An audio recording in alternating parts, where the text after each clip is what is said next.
السلام عليكم. معكم عمران في فيديو جديد. اليوم غادي نصايب معكم واحد الكيكه سهله. مكونات كاينه في كل بيت. عندي هنايا 3 البيضات، عندي كاس ديال السنيده ما عامرش بزاف، كاس الزيت حتى هو ما عامرش، عندي كاس ديال دانون، وعندي هنايا خماره ديال 16 غرام، الدقيق حسب الخليط.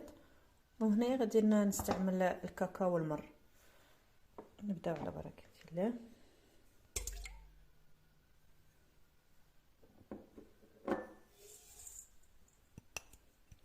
غادي نحرك هاد المكونات ونرجع معاكم. هنا رجعت معكم بعد ما خلطت السكر مع سنيده. كنضيف الزيت،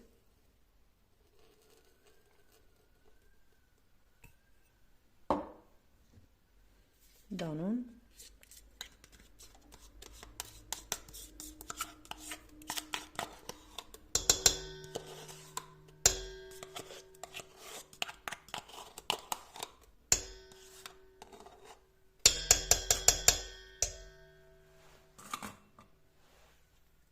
غادي نحركهم ونعاود نرجع معكم على حسب الصوت ديال العجان.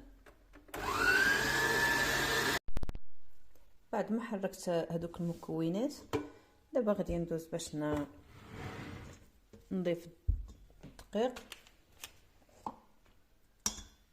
غادي نحط الخماره،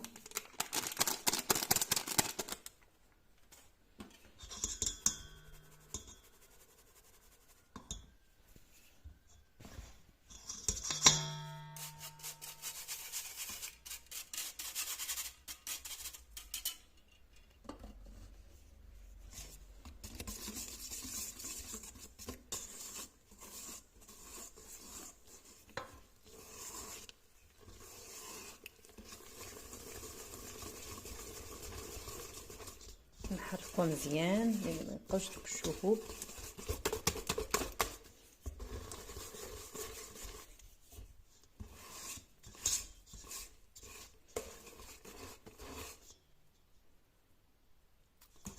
القوام ديالها كيجي على هذا الشكل هذا. صافي. كنضيف دابا الكاكاو والمر، 2 ديال المعالق.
غادي نصبها في المول وغادي نرجع معكم. المول اللي كنت موجداه،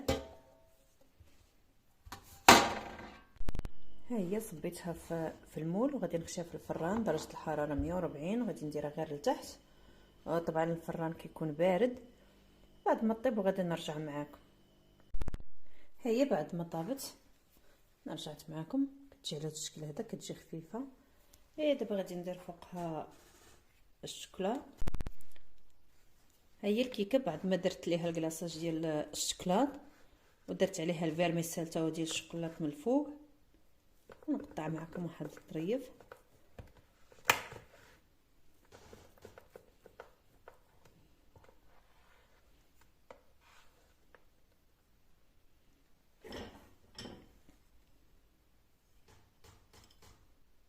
هي كتجي على هذا الشكل هذا، كتجي رطبه.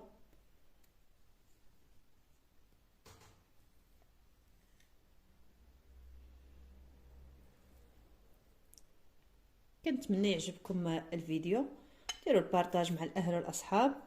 الا عجبكم الفيديو ديروا لايك، نتلاقاو في شي فيديو اخر ان شاء الله.